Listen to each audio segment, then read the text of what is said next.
Probably similar to what I was going to ask, but it sounds smart. Did you not get COVID? It was so annoying. I was feeling like so much better. Oh, good. I never felt terrible. Which is great, but I would, yeah, right. And my family would flip the house.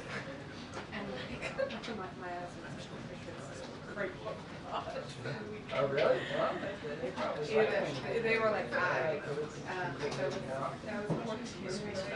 And then by the night that Saturday,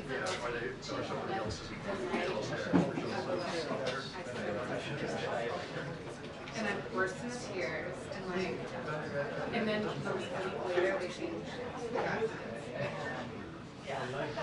But for the sake of Emily's 90-year-old grandma, I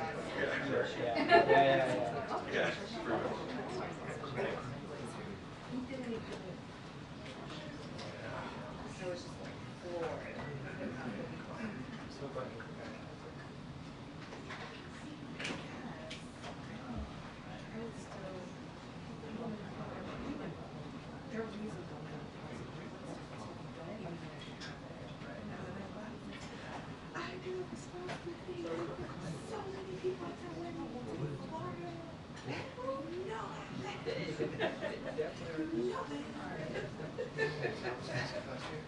I was like just home alone, like raging out.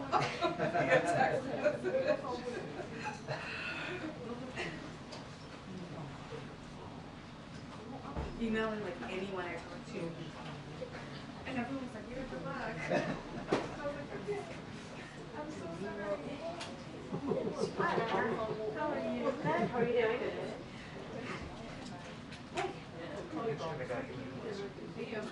It's very lovely.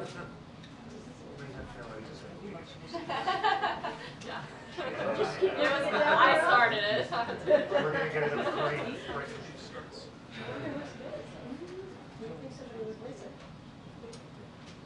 We still got time. We'll see.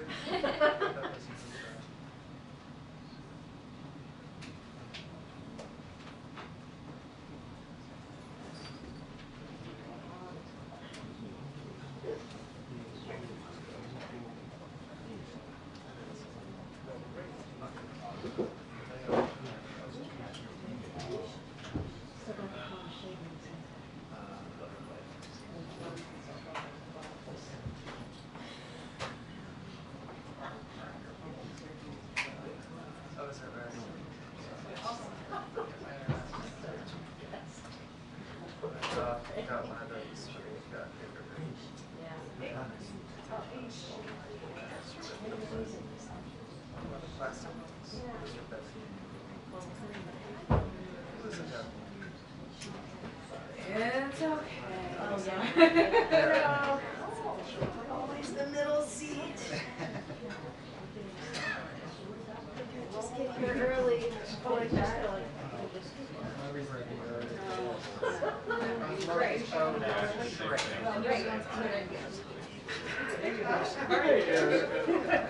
I think we should get this started.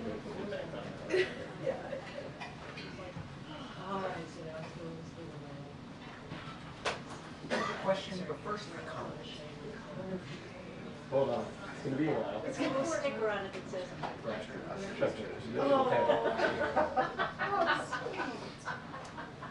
Did anyone do the egg roll? Yes. Too old. I stood out and covered it in the rain. Oh. You worked that into the story. It also,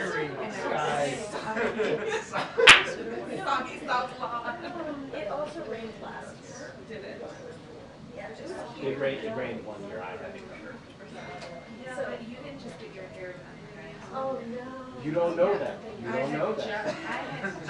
Do you know what goes into this? It's different. I Do you know only- how many I hours? only learned when I got married. I thought my wife would do What? the first time she got her hair done. Oh, yeah, because she was I not had no there. idea. I had no idea. The amount of time it took. Yeah. It's like one of those like Doesn't happen. she left at 9. I think I saw her that evening. Like, yeah, no.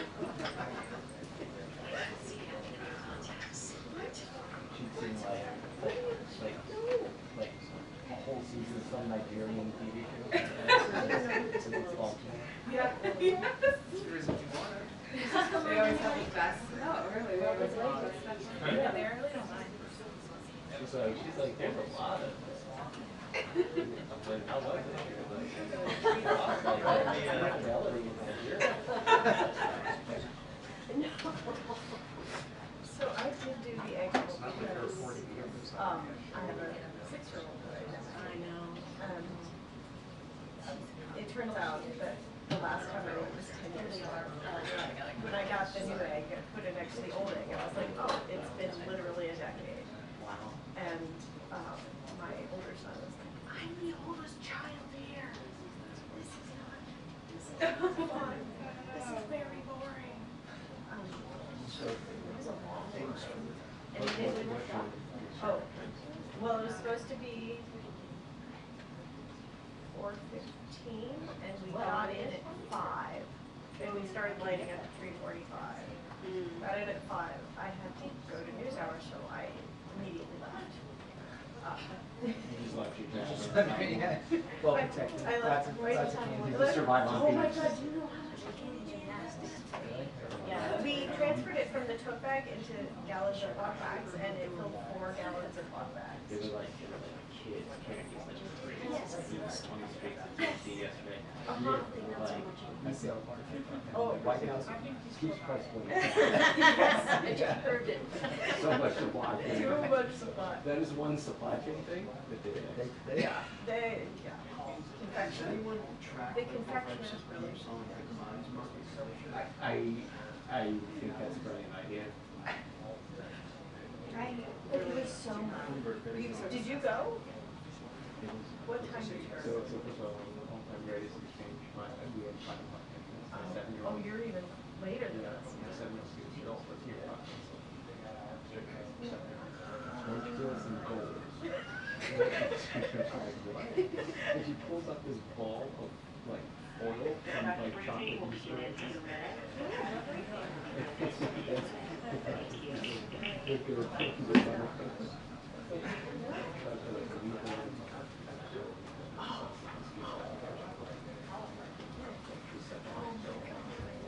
There was a woman behind me wearing open-toed heels. I'm like, oh, you're done. Yeah.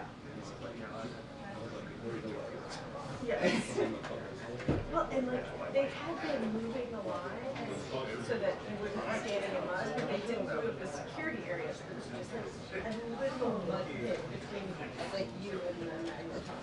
And it's like, okay, well, how am I going to like carry you? It was good stuff.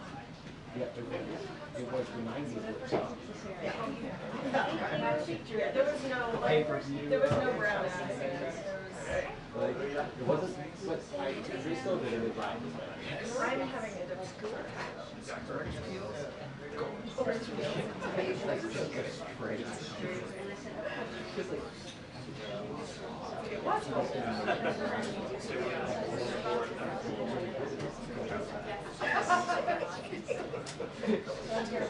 Check under the bed.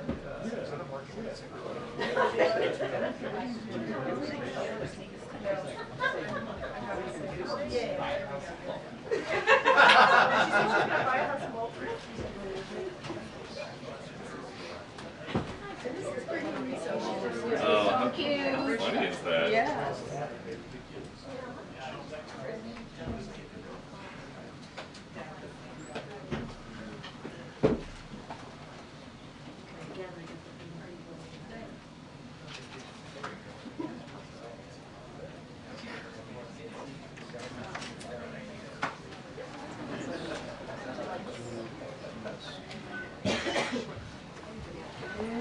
Good afternoon, everybody. No bunny today, no bunny. Just me and the Admiral and the team. Okay, so yesterday the Florida Supreme Court upheld the state's dangerous abortion ban, putting desperately needed medical care further out of reach for millions of women. What's worse, this ruling is also expected to trigger Governor DeSantis's even more extreme ban that would prevent women from accessing care before many even know they are pregnant. We will continue to stand with the vast majority of Americans who support a woman's right to choose. President Biden and Vice President Harris will continue to work to protect reproductive freedom and call on Congress to pass a law restoring the protections of Roe v. Wade. Second, starting this week, the White House will push congressional Republicans to extend funding for the Affordable Connectivity Program. Created as part of the bipartisan infrastructure law, the program is helping over 23 million Americans save between $30 and $75 per month on high-speed internet costs. But funding for the program is set to expire, and millions of Americans will lose this benefit in the coming weeks. 6 months ago, President Biden sent a request to Congress for $6 billion in supplemental funding to extend the program, but Republicans in Congress have failed to act. If congressional Republicans continue to do nothing, tens of millions of their own constituents will see their internet costs go up, and some may lose access to high-speed internet altogether. Additionally, under the President's Unity Agenda, we are prioritizing effort to counter the trafficking of illicit drugs to save lives. We are leading initiatives to step up counter-narcotics cooperation, including with Mexico and the PRC, and launch the Global Coalition to Address Synthetic Drug Threats, which brings together more than 150 countries against cartels and illicit finance. Working with our Mexican partners, we have charged leaders of the Sinaloa cartel, and yesterday we charged 41 individuals connected to the Jalisco New Generation cartel. To date, we have sanctioned over 290 individuals and entities involved in the global illicit drug trade. A lot more work is needed, and that's why the President is pushing hard for the House to pass the Senate's border security agreement, or for Congress more broadly, obviously, because it did not get out of the Senate yet, for Congress to push forth the border security agreement, which would provide additional technology to stop these illicit drugs.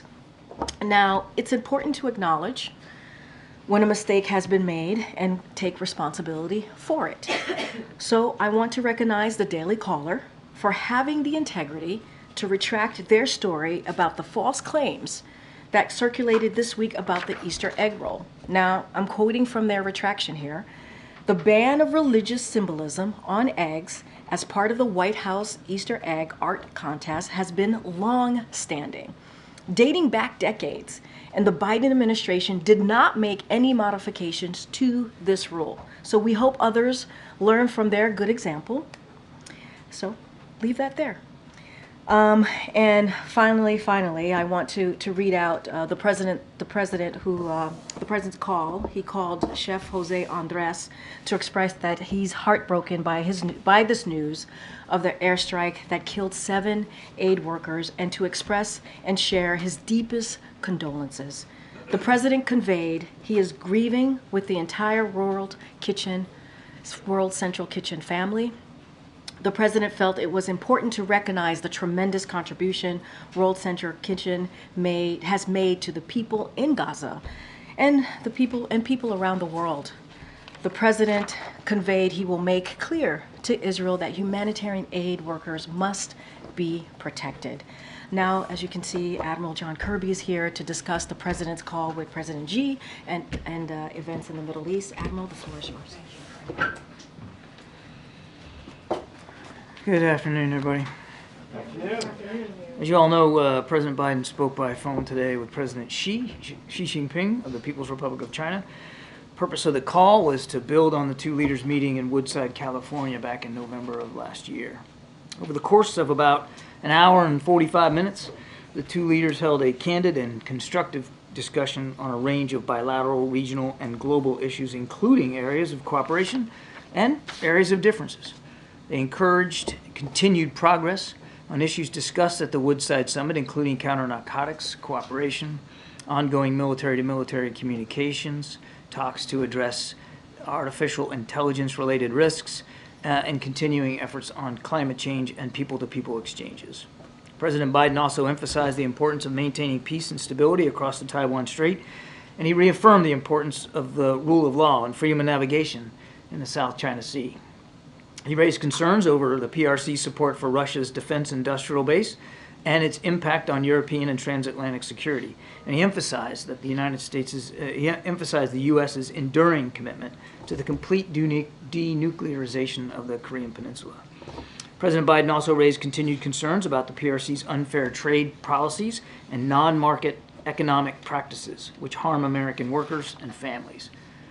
President Biden also emphasized that the United States will continue to take necessary action to prevent advanced U.S. technologies from being used to undermine our national security without unduly limiting trade and investment. The President also repeated his call for China to release U.S. citizens who are wrongfully detained or under exit bans. We believe that there is no substitute for regular communication at the leader level to effectively manage this complex and often tense bilateral relationship. And both presidents agreed to pick up the phone and speak when needed. Following the leaders' call, we will continue to advance our interests through cabinet-level diplomacy, including visits to China by Secretary of the Treasury Yellen and incoming days, and by Secretary Blinken in coming weeks. Now, if I could just, as Karine noted, just turn briefly to events in the Middle East. We were outraged to learn of an IDF strike that killed a number of civilian humanitarian workers yesterday from the World Central Kitchen, which has been relentless in working to get food to those who are hungry in Gaza and, quite frankly, around the world. We send our deepest condolences to their families and loved ones. We've seen the comments from Prime Minister Netanyahu and from the Israeli Defense Forces about their commitment to conduct an investigation. As we understand it, a preliminary investigation has been completed today and presented to the Army Chief of Staff, and we'll obviously look to see what they discover in this preliminary one. But we expect a broader investigation to be conducted and to be done so in a swift and comprehensive manner. We hope that those findings will be made public and that there is appropriate accountability held. More than 200 aid workers have been killed in this conflict, making it one of the worst for aid workers in recent history. This incident is emblematic of a larger problem and evidence of why distribution of aid in Gaza has been so challenging. But beyond the strike, what is clear is that the IDF must do much more to improve deconfliction processes so that civilians and humanitarian aid workers are protected. The U.S. will continue to press Israel to do more as well to ensure the safety of humanitarian workers, and will continue to do all we can to deliver this assistance to Palestinian civilians in Gaza. Thank you. Thanks. John, do you have any worries regarding Israel and Gaza about the floating dock, and how can aid workers be protected? Worries? What do you mean by worries? Any concerns about its status, viability? Well, I mean, let me break that up a couple of ways. I mean, obviously the temporary pier, it's known as a JLOT, it's Joint Logistics Over the Shore.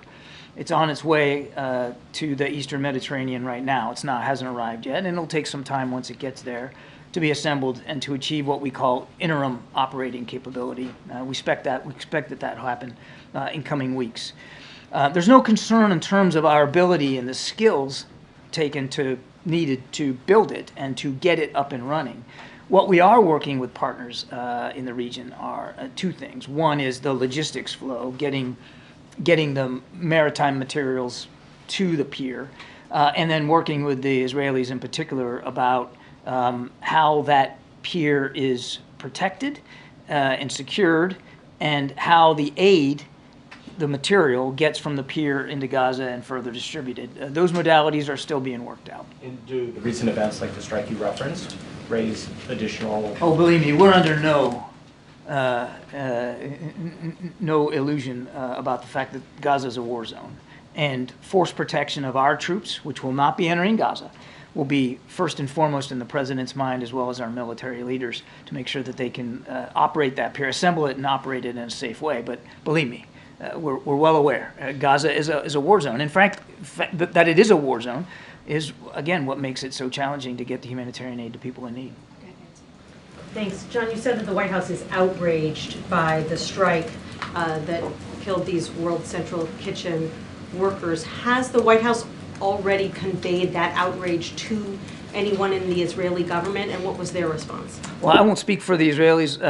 We've been very clear about our feelings over this particular strike and our expectations of the Israelis. Have they provided, or has the Pentagon been able to gain any understanding of what happened here yet? I know it's early, but it sounds, based on what Jose Andres has said, that these workers were doing everything right. Their vehicle was marked, they were in a safe zone. Yeah. What more could they have done? Yeah, it's really, I mean, it's devastating to see these images and to hear these early reports about the steps that they tried to take to protect themselves. But the Israelis, look, they've already said this was on them, and they're doing this investigation. We obviously want to make sure that investigation gets completed and is as transparent as possible. And as I said in my opening statement, that there's accountability to be held here. One quick question on China. What was the president's message to the president when it comes to Chinese misinformation campaigns or any effort by the Chinese government or people associated with the Chinese government to interfere with the 2024 election? I would just say that we've been clear consistently, even going back to the November meeting in California, about our concerns over our own election security and efforts by certain actors, including some from the PRC, to affect that. So there was no new message in this conversation? I don't have a new message to read out to you today. Thanks, Admiral. On the death of those World Central Kitchen aid workers, which includes one American who was killed, Netanyahu's reaction was, quote, "It happens in war." What is your reaction to that comment from Netanyahu? I don't think it'd be useful for me to get into a tit-for-tat here with the Prime Minister of Israel from the podium. We've been very clear about our expectations for this investigation. We noted that the Prime Minister said himself there will be an investigation. So has his military said that. We look forward to that investigation being thorough and swiftly done. And as I said, that it'll be transparent, the results of it, and that if there's accountability that needs to be had, that it will be had. But how can you take Netanyahu at his word? As Nancy was saying, this was a deconflicted zone. They had marked their car. They had even coordinated their movements with the IDF. Yeah, and as I said in my opening statement, obviously, setting aside this incident, because this isn't the first one, there are issues of deconfliction that clearly need to be fleshed out and improved. So how can the U.S. continue to send aid to Israel without any conditions? Yes, they have a right We're not sending aid to Israel. We're sending aid into Gaza, and that's... weapons. How can the U.S. continue to send military aid military to assistance Israel without any conditions? Is there no red line that can be crossed? we've had this discussion, you and me, quite a bit from up here.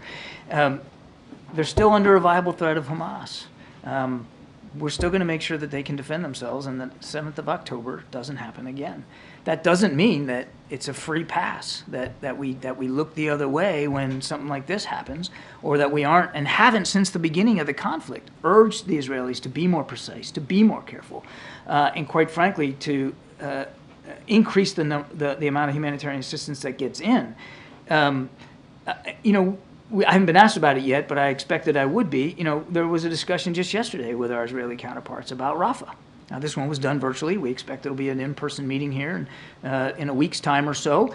But the whole reason to have that meeting was to talk about our concerns over a major ground operation in Rafah and to present viable alternatives for them to be more precise and more targeted. So the idea that we're some plastic graveyard here, and we're not paying attention to the civilian casualties or the civilian suffering is just not true. Right, but these are verbal urgings, verbal commitments. There's no other incentive besides the urgings. I know and you want us discussions, to right? you want us to hang some sort of condition over their neck, and what I'm telling you is that we continue to work with the Israelis to make sure that they are as precise as they can be, and that more aid's getting in, and we're going to continue to take that approach. John, I just wanted to follow up. Do you guys have confirmation of the nationalities of the victims who were killed in the strike, and that one was a U.S. Canadian national? I can confirm that one was a dual national American citizen, but I couldn't speak with authority about the nationalities of all those. And as I understand it, I mean, there could be additional casualties coming in terms of the count. I just don't know. And do you know if there's been any outreach to the family of that dual national citizen from the White House? The State Department has done some initial outreach, and I would fully expect you'll see outreach from us at the appropriate time. Thanks, Karine. Thanks, Admiral. Does the White House accept Prime Minister Netanyahu's explanation that this incident was unintentional, as he put it? I think the investigation will bear that out. Sir, do you think that given these circumstances, is there a role for some kind of a protective force for aid workers given the threat of widespread famine and concerns about you've already discussed the J-lock coming in and so forth. Is there a role that could be considered to try to protect aid workers with a neutral party security force? That protective force ought to be the IDF, Kelly. As we've said, I mean, as they conduct operations in a urban, highly populated environment, they have a concomitant obligation to take care of the civilians that are living there, and the civilians, quite frankly, that are being moved about by the combat operations that are being conducted in a very confined space. They have that obligation. Are you concerned that aid will be cut off for some period of time now because Jose Andres has said they're suspending operations for a period? The World Food Program is having difficulties. It seems like this incident is exacerbating the crisis. It certainly isn't helping. There's no question about that. And we obviously respect Chef Andres' decision not to continue operations, at least for a time. Certainly we respect that. And others may make that decision, as you talked about the World Food Program. We're not seeing a wholesale declination here of humanitarian assistance in there, but obviously, yes, that's a concern. The more violent it gets for humanitarian aid workers, and as I said, this is one of the worst in recent history, the less likely it is that they're going to be willing to take those risks, which means it's more likely that the people of Gaza are going to just suffer all the more. So yes, it's a concern. Thank you, Karine.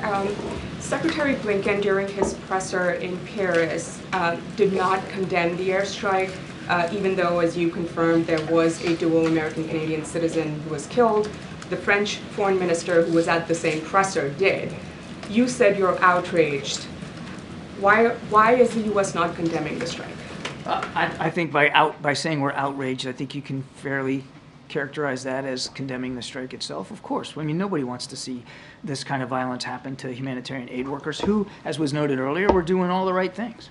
And just to follow up to what was asked earlier about the floating pier, are you considering moving it off the coast of Gaza? I mean, just trying to figure out how. Well, by definition, it's going to be operating off the coast. Sure, but like further away. I mean, how do you ensure that any private partners that the U.S. ends up partnering with to deliver aid is actually protected, given the recent set of strikes? Right, that's what I said we're working on right now. I mean, force protection for the troops and the people that are going to be operating the pier is obviously going to be a paramount concern, but it's only as good as the aid that gets to the pier and then gets into Gaza. So there's going to have to be plans made, plans with partners to do everything that we can to ensure that that aid is safely assembled and collected at the pier and then safely distributed into Gaza. It's going to be a multi-step process. We'll be responsible for some parts of that, but not all of it. That's going to take some teamwork, and we're working our way through that right now. I just have a quick clarification on something that the Secretary said again in Paris. he appeared to suggest that Iran delivered missiles to Russia and that those are being used by Moscow to target the Ukrainians. I mean, can you confirm if that was the case, not just drone missiles, but ballistic missiles? And if yes, since when has this transfer been underway? I am not aware of specific verification that we can give to Iranian missiles being delivered to Russia for use in Ukraine. They certainly continue to deliver drones and actually helping the Russians manufacture Iranian-designed drones. And we do know that the Russians are and have been using now for quite some time ballistic missiles that they have gotten from North Korea. But I'm not personally aware of any verification that Iranian missiles have been transferred and used. Thank you, Karine. Admiral, you said that there's going to be an investigation into the World Central Kitchen strike, and you're reserving the U.S.'s judgment until that's completed. But what's a reasonable time frame for that investigation to be concluded, and how regularly will the U.S. be getting updates on it? I think in terms of time frame, as I said in my opening statement, we believe an investigation can be thoroughly conducted in a swift manner. Now, what is swift? I think obviously we're not going to dictate a date on the calendar to the Israelis, but it's noteworthy that just before coming out here, I was informed that they have completed a preliminary investigation and are reporting that up the chain of command. That's good. That means that they've gotten some basic findings and some initial conclusions that they're willing to make. They have noted publicly that they were responsible here. So that's another reason to suspect that it shouldn't need to be a long, drawn-out, weeks-long investigation. I think something like this could probably be resolved in a matter of days. On the strike in Damascus, does the U.S. expect Iran to retaliate, and if so, how? Well, I can't predict what the Supreme Leader and what the IRGC will decide to do or not. I don't know in terms of retaliation. I assume you mean against the United States. Let me make it clear.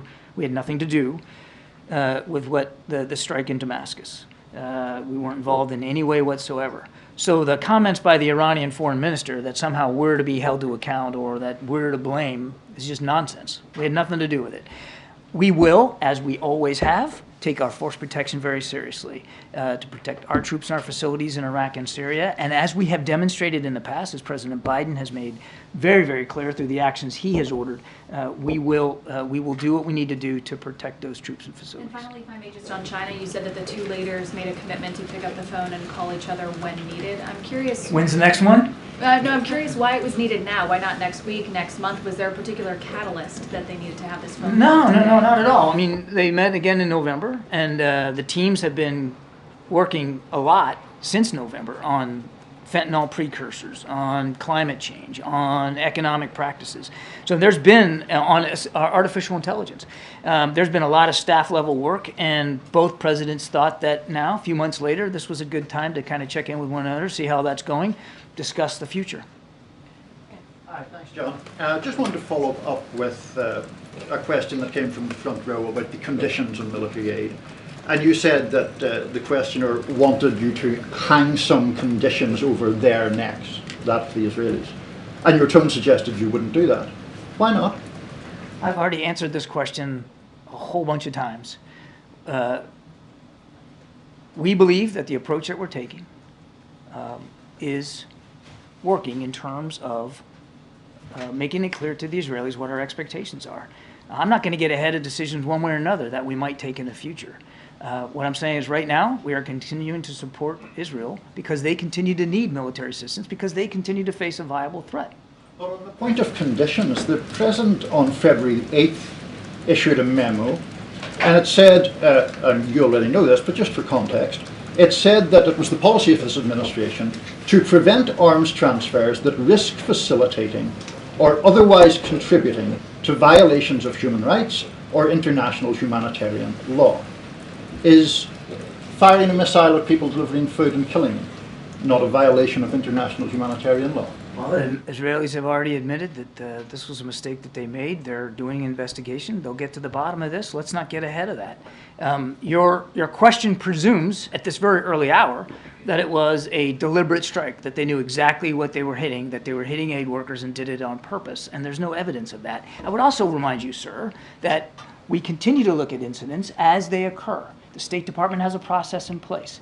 And to date, as you and I are speaking, they have not found any incidents where the Israelis have violated international humanitarian law. Unless you think we don't take it seriously, I can assure you that we do. We look at this in real time. They have never violated international humanitarian law ever in the past 5 to 6 months. I'm telling you, the State Department has looked at incidents in the past and has yet to determine that any of those incidents violate international humanitarian law. Go ahead, Nadia. Thank you, Cody. Mr. Kirby, Israel has killed a senior Hamas leader in Beirut with precision weapons in an area where thousands of civilians were there. They killed senior Iranian officials in Damascus, in the heart of Damascus. It was serious. There were thousands of civilians there as well. Does it make sense to you that a vehicle marked with World Central Kitchen, after coordinating with the Israelis, that they didn't see it? And doesn't this debunk your theory and defense of Israel, that it is difficult for them because Hamas embedded with the civilian population, where they can go after Hamas leaders in the heart of a civilian population in Beirut and in Damascus? To your second question, no, it's not my theory. I have talked about, well, now, just hang on just a second now. I've talked about this for months now. Fighting in an urban, highly populated, condensed environment like that's tough. But they have taken strikes against Hamas leaders successfully taken strikes against Hamas leaders in Gaza. I can't speak to what happened in Damascus. That I can only tell you that the United States wasn't involved. So I'm not going to talk about the details of that whatsoever. I'm telling you that they have taken precise strikes against Hamas in Gaza. They have also taken strikes that have been not precise. It looks as if very clearly what happened yesterday is one of those examples. They'll investigate that. And our expectation is, and we've made this clear to them, that they'll come clean about what they've learned. They'll be fully transparent, and if people need to be held accountable, that they'll be held accountable. Thank you. John, there's another case of somebody who was in this country illegally, allegedly murdering a young woman, this time in Michigan. Her name was Ruby Garcia. Donald Trump is out there now calling this Biden's border bloodbath. What do you call it? Well, first of all, while I'm not aware of the specifics of this case, I mean, that's just terrible news. And our thoughts and prayers obviously go to the family of Ms. Garcia. I mean, that's the kind of news no family ever wants to get, ever. And we would certainly defer to local law enforcement and investigative bodies to do the spade work that needs to be done to figure out exactly what happened to Ruby. And to hold the perpetrators accountable for that. So why don't we let the judicial process play out here before we start making grandiose bumper sticker comments about what this says about the border. And Peter, to folks that are concerned about border security, the president will be the first one to stand up here and say he agrees that the border does need some security capabilities, that we do need more Border Patrol agents. And all that has to happen is for the speaker to do his job, put that supplemental on the floor. Let's get a vote. Let's get those 1,300 additional Border Patrol agents down there to do their jobs. But everybody in this room knows that the bill that you guys keep talking about as a solution is dead at the moment. And says you. It doesn't need to be dead, does it? The bill's dead. Says you. When's the vote? You ask Speaker Johnson that. It doesn't need to be there dead. There are real problems at the border while that bill just languishes, right? The chief of the Border Patrol is saying, exactly, of 140,000 gotaways, if we don't know who is coming into our country and we don't know what their intent is, that is a threat. Does President Biden agree? The president absolutely believes that along that border we do have significant national security concerns that have to be met. But you said something really good in your question that I loved, that while these concerns are going on, the bill languishes. So what's needed? It's not anything more from the president. What's needed is for Speaker Johnson to do his job, get that thing on the floor. Let's get it voted on. They had a chance and decided not to act because certain people in House Republican world wanted a problem rather than a solution. As the person in charge of preventing a terrorist attack in the homeland, does President Biden think that some of these border crossers could be in the United States right now plotting a terrorist attack against Americans? The president's confident that throughout the interagency, DHS, intelligence community, that we're doing everything we can to be as vigilant as we can to ensure the safety and security of the American people here at home. John, the call was Karine Jean-Pierre. Did the two leaders speak about Section 301 tariffs and it did not come up. It did not come up. But if you could just speak more about the economic nature of the conversation. Did they speak about competition in specific industries like semiconductors? Yes, they did talk about economic competition between our two countries, and as I said in my opening statement, the president made clear that we have significant differences of opinion and concerns over some unfair market practices that the PRC uses that puts American workers and families at a disadvantage. He was very clear about that. And just to follow up on Nancy's question, are we clear to understand that the president did not warn President Xi about election interference? It felt like that was what you were implying. There was no new message. It was no new message today delivered on that. Thank you. Thank you. So you said earlier that more than 280 aid workers died since the start of the war. Could you tell us what the time frame is for that? Since the start of the war in October. 7th. Okay. I don't have a TikTok for you on every. That's our estimate here over the course of these many months. Has the president reached out to any other head of, a humanitarian organization before today? I'll take the question. I don't know. We gotta wrap it up. Thank you, John. You described the strike as a possible mistake by Israel. According to Haaretz, the Israeli newspaper, it wasn't one strike, but three. The first one, then an interval during which aid workers got out of their vehicles, removed the wounded, tried to move to another vehicle which was struck, and then a third strike as they tried to move and escape in a third vehicle, at which point all of them were dead. How would the second and third strikes of these marked vehicles be a mistake? And why would the U.S. not more forcefully set conditions on the use of U.S.-made weaponry when it is being used to target aid workers? If the first one was a mistake, the second two were targeted with the intent of killing everyone in that convoy. So how do you respond to that? First of all, there's an investigation going on. So why don't we let it get done? And why don't we see what they find in terms of the decision-making process that led to this terrible outcome? Prime Minister and the IDF have noted that it was their error. If you don't like the word mistake, their error. They're investigating it. Let them do that work and let them see what they come up with, and then we'll go from there. And, sorry, one more, John. 2 years ago, the IDF killed an Al Jazeera journalist. They said that was a mistake, that she was wearing a marked press vest. She was shot anyway. They investigated it, and they released the findings of their investigation, which found that they were at fault. Go on. But my question, sir, is in that case, the Israelis did not initiate any criminal proceeding. In this case, if it's found that the marked convoy was deliberately targeted, if not with the first shot, but the second two shots, would the U.S. support criminal penalties? As I said, we would expect that should there be a need for accountability, that accountability be properly put in place for whoever may be responsible for this. But again, a lot of that's going to depend on the investigation. Just want to make sure the floor. Thank you. Two questions on China. Admiral, this is an election year. Does the president feel political pressure to act tough on China? The president, as commander-in-chief, feels obligated and responsible for protecting the national security interests of the United States.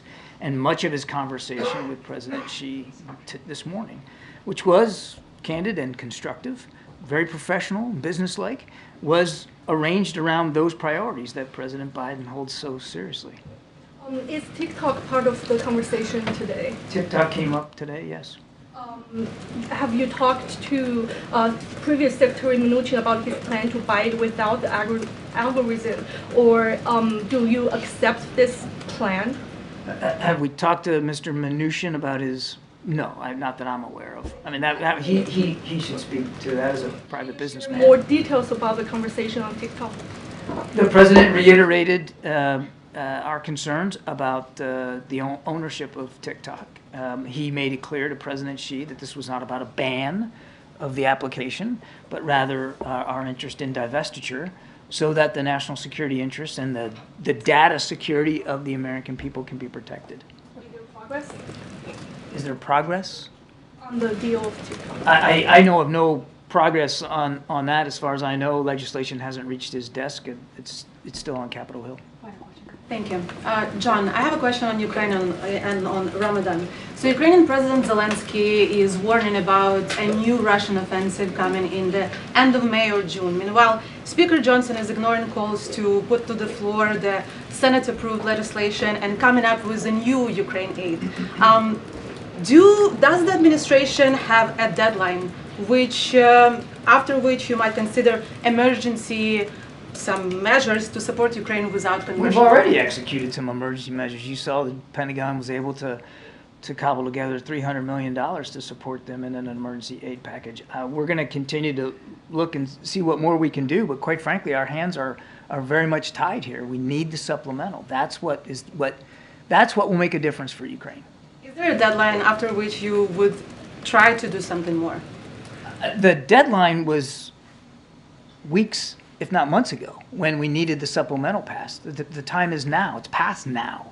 The Ukrainian commanders on the ground are making difficult decisions about what positions they're going to hold, what weapons they're going to use. And in certain places of the Donbass, they are losing ground to the Russians. So it's way past time. And on Ramadan, why the President Biden is not including Muslim community leaders in the iftar, and why is the event is not open press as has been in the previous years?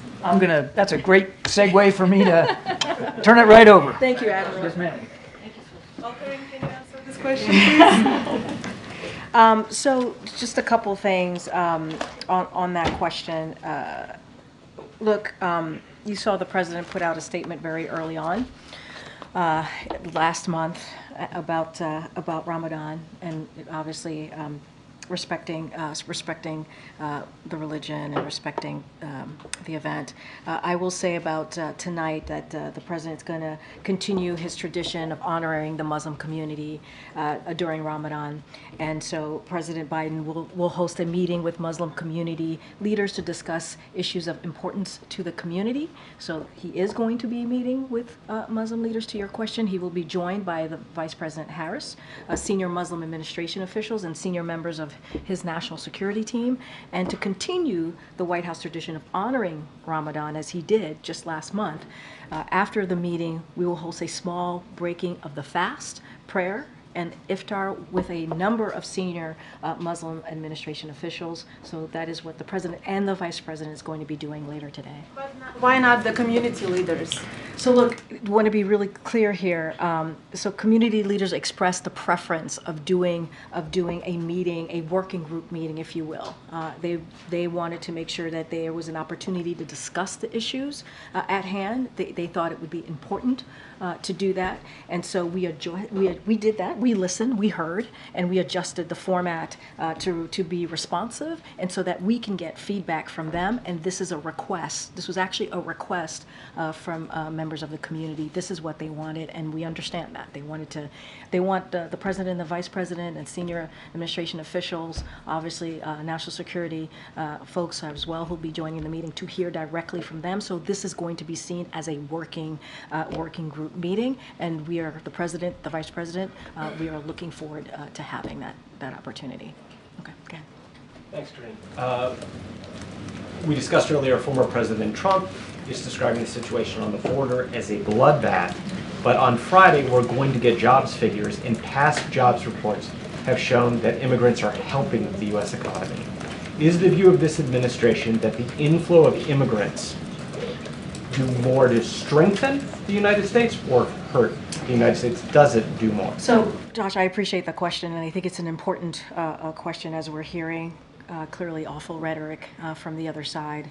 But what we know, what this president believes, and you've heard this president say this before, is that we know immigrants strengthen our country and our economy as well. It goes hand in hand here. Think about the critical work these 8 immigrants were doing on Key Bridge when it collapsed. While Congress failed to act on President Biden's comprehensive immigration reform, remember he introduced that on the first day of his administration because he understood the importance of fixing immigration a system that had been broken, that has been broken for decades. His administration has led the largest expansion of lawful immigration pathways in decades, and we continue. We continue to work ensure employers and immigrants can effectively navigate the laws in place. And so reforming our immigration system only strengthens our economy. You hear the president talking about that, about making sure that we have an economy that works for everyone, making sure that there's dignity and respect for everyone. And so, and by doing that, it boosts our labor supply, it helps solve workforce shortages, and some businesses are facing, right? That we see businesses are facing. And so we took a step forward not too long ago. We spent 2 months working with the Senate, working with Republicans and Democrats to try and figure out how do we deal with this broken system. We put together what would have been, if put into law, the toughest and fairest piece of legislation that we have seen in some time. But what we heard from the last administration, from President Trump, and you heard me say this over and over again, you all reported this, that he told Republicans to reject that proposal because it would hurt him and help the president. That's not how this president sees this. This president sees the immigration system as an issue that majority of Americans care about and that we should fix. We should get to the bottom of this. So we're going to continue to urge Congress, Republicans, to come back, right? Come back to the table, move forward with that proposal, get it out of the Senate, and then move it over to the House, get it out of the House, put it in front of the president. He will sign it. The toughest and fairest law that we have seen in some time. And this is not about politics for this president. And just to go back to the beginning of answering your question, we know immigrants strengthen our country and also strengthen our economy. Thanks, Karine. Just to follow up on the TikTok question, the president brought it up with President Xi. Yeah, he did. Has he also raised the issue with Senate Majority Leader Chuck Schumer, because the bill hasn't been taken up by the Senate? I mean, that's where it is held up. Has he conveyed those same concerns about ownership, about divestiture, like to Schumer? So look, we are in regular communication, this administration is, with leaders of Congress, including Senator Schumer, Leader Schumer, and others. And so I don't have a specific readout to give you about the president's conversation on this particular issue. As my colleague, as the Admiral said, the TikTok did come up and was raised on the call with President Xi. I think that's important. The president has always been very clear about his concerns, and he's been very public about that. There is a real threat posed by certain technology services, and so operating in the United States that put at risk Americans' personal information and broader national security. He's been very clear about that, including the manipulation. So he's been public about it. He brought it up with President Xi. This is an issue, certainly, that we will continue to have that discussion. I just don't have anything specific to read out to you with any conversations with members of Congress on the president. Does he want the Senate Majority Leader to bring the bill to the floor? We have said we support that bill. We welcome that bill. We do not see it as a ban, right? We see it as a divestment. We've been very clear about that as well, and we welcome that bill. So we want it to go through the process. We've been offering technical support, as you've heard us speak to before. You've heard the National Security Advisor speak to this very recently, the last time he was at the podium. You've heard me say that. And so we're going to continue to provide technical support. We're going to continue to have conversations with members of Congress. Don't have anything else to share behind that. Okay. So during the call, did President talk to President Xi about supplying components to Russia to enhance their defense industrial base? So look, we've always been very clear, and the president did raise that we are deeply concerned, obviously, about the PRC's support for Russia's war against Ukraine and its efforts to help Russia reconstitute its defense industrial base. That came up. I'm not going to go beyond that, but that did come up on the call. Thanks, Karine. Is there anything you can say about President Xi Jinping's reaction to all of the concerns that Biden laid out? I would let President Xi speak for himself. I'm not going to respond to him. Any color about the tone of the conversation? There's a readout of the call. I'm not going to get into reactions, personal reactions. I will let President Xi speak for himself. And just lastly, the cost to attend a number of New England colleges this fall is topping more than $90,000 a year. What's the White House's reaction to that? I mean, we've been very clear about how the cost of college is crushing many, many families. We've talked about that. And that's why one of the things that the president has been very focused on is giving that student debt relief to many Americans and families out there.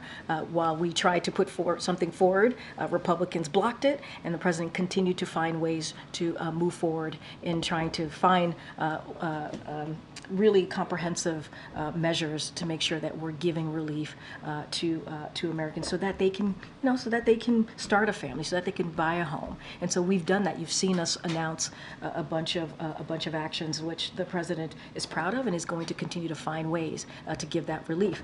The Department of Education has talked about the cost of college and has certainly worked with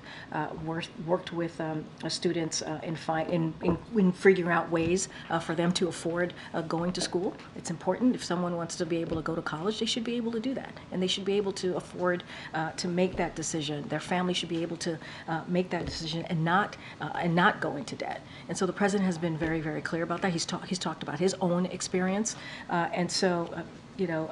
Look, we're going to continue to find ways to make sure that Americans get a little bit of breathing room, get a little bit of opportunity to move their lives forward, to reach their dreams the way that they choose. And so, yeah, we're aware of how costly college can be. Yeah, Karen. The owner of the ship involved in the Key Bridge collapse has denied responsibility for the accident, and they filed a federal lawsuit trying to limit the amount of damages that they would have to pay. What is the White House's reaction to that lawsuit, and is there going to be an effort to force them to pay more damages? So look, I don't want to get ahead. As you know, there's an investigation currently happening. The Department of Transportation is leading, so want to be really mindful, not get ahead of that, and not going to talk to an active lawsuit, as you just announced from the ship owner. But look, I think it is important that we get to the bottom of this, not just because for us, but obviously the people of Baltimore, the people of Maryland need to have an answer here. And so we're going to do everything that we can. There'll be investigation. I want to be really mindful here, but it is always important to make sure people are held to account.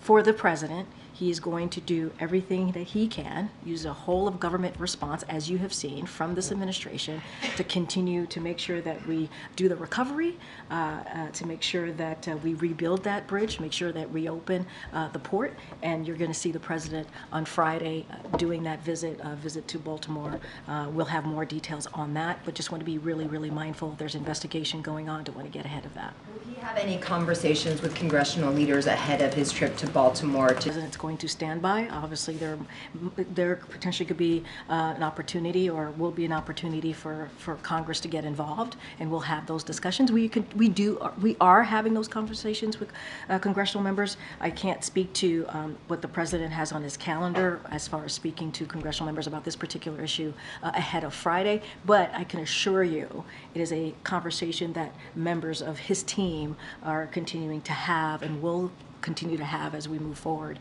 in making sure the people of Baltimore, the community gets back on their feet as it relates to getting this bridge back, opening up the port. It is critical, it is important, and we want to make sure we get that done. Okay, Kelly. In the way you described the celebration with the vice president and Muslim leaders and so forth, smaller scale working group, isn't that on its face really an acknowledgement that there is a great tension between the president and the Muslim community, and that you can't do it publicly because you would be concerned about protests? So look, I mean, the community leaders expressed their preference here. They said this is what they wanted to see. They wanted to make sure, they wanted to have a working group meeting. That is something that they asked for. It is, and we listened, we heard them. As you know, senior officials have been, senior White House officials have been traveling the country, having really important conversations with members of that community, the Muslim community, the Arab community, the Palestinian community, because we understand how painful this moment is for them, and we want to hear directly from them. This is a request from them. They wanted to have a private working meeting. They wanted this meeting to be held private, so we're respecting that. We're respecting the fact that they want privacy. It is not the first time that they've requested a situation where it is private, and so. this is what we heard during our outreach, and we're going to respect that, and this is what we're doing today. It doesn't take away. It doesn't take away how we're going to continue to honor a tradition of the Muslim community as we speak about Ramadan, during Ramadan. This is something that we're going to respect and continue to do so. But in this particular instant, they wanted a working group meeting. They wanted it to be private, and we're going to respect that.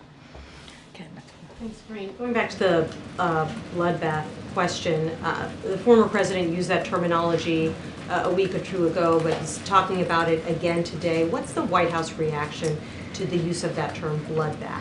I'm going to be really mindful here because it is president. Obviously the former president is also a candidate here, so want to follow the law with the Hatch Act. But we have to denounce. Our response is we have to denounce any violent rhetoric that we hear, certainly from our leaders, right, that tears our country apart. It could tear our country apart and puts our fellow Americans in harm's way, in danger. So we have to denounce that. And look, I think and we think that the American people wants to see the country coming together. That's what they want. They want to make sure that we respect our democracy. They want to make sure that we respect the rule of law. That's what they want. And so that is what the president's going to continue to fight for. Any type of violent rhetoric, we're going to denounce that. It doesn't matter who it comes from. We're going to denounce it. Does the White House believe that there is a bloodbath taking place or a wave of migrant crime? Look, we've been very clear about, I just laid out to Josh when it comes to immigrants, how important they are to the fabric of this country, how important they are to the strength of this country, to our economy. And that continues to be true, right? That's something that this president believes. And we've always called out if there is any form of violence that could be caused by one person, right, that we may have seen, we call that out as well. And that is always important to do. But in this instance, it is used to, in the way that this violent rhetoric is being used, it is being used to tear our country apart. That's how it's being used. And we can't allow that, right? This is not what Americans want to see. Americans want to see us bringing the country together. And so that form of rhetoric, it's not helpful to us. So we're going to continue to call that out, and we're going to be very, very clear about that. But if a violent act happens, as we have seen, and someone is killed, we want to make sure that we're going to condemn that and want to make sure that the law comes into place and we let the law enforcement on the ground deal with that. But to denounce an entire community, we can't allow that. We have to denounce that, any type of violent rhetoric. Just a quick point of clarification, Karine. So when Donald Trump is talking about a bloodbath, it is violent rhetoric. What was it when Joe Biden said in 2020, what we can't let happen is let this primary become a negative bloodbath? So I'm going to be really mindful and careful about Donald Trump, but if you read, because he is a candidate, we're talking about the 2024 election, you should read what he said in its context. So you got to read what he said in context. Bloodbath is an ugly word. When Trump uses it, what is it when Biden uses it? No. Let's be very clear. You got to actually ask me the question in context of what it was said, right? And what it was said when he said that, right? In his remarks, in his speech, right? And so that's being disingenuous in your question. I'm reading a direct quote from Joe Biden. What we can't let happen is let this primary become a negative bloodbath. He was talking about a group of people. A group of people. That's what he's talking about. What the president was talking about during the primary was not to allow it to be the words and the primary and that election to become negative. Two different things. They're not the same. They're not the same. And your question is disingenuous. And so, look, I'm going to be really mindful here. I'm going to be really careful. We have to denounce violent rhetoric, wherever it comes from. A former leader, we have to denounce that. Because we saw what happened on January 6th. We saw what happened there. When you have a mob of 2,000 people go to the Capitol because they didn't believe in the free and fair election that just happened months prior, because of violent rhetoric, you got to denounce that. that's not what leaders should be doing. All right, I think I have to go. Go ahead, Erin. I rarely call on you. Go ahead. I rarely use my I know you rarely raise your hand. So back to college costs. There are hundreds of thousands of families across the country waiting to see if their students will be able to afford college due to the botched rollout of the FAFSA. And just this week, I mean, almost every day, the U.S. Department of Education is announcing another setback. Yeah. It's April, and you know, I'm wondering what the White House is doing, what the oversight looks like, and what accountability will look like for these families, particularly the ones who rely on financial aid to go to college. it's a really good question, and I just want to say that the administration is committed to ensuring that students have access to the maximum financial aid possible. So like with most major changes, implementing this new system has brought certain challenges. And we've been very honest about that, and we've been very clear about that. Yes, we have had some challenges here. But we don't want to forget over 6 million records have been processed, and that's important, and delivered to schools. And the department has an all-hands-on-deck team to address issues quickly and get information out to schools and families. Our top priority is, again, to ensure that students can access maximum financial aid possible. We understand how important it is to get this aid, and so we want to make sure that we get that done. There's an all-hands-on-deck scenario. And yes, we have had some challenges, and we acknowledge that, and we're doing everything that we can to fix that. Thanks, everybody. I'll see you tomorrow. Thanks, Karine.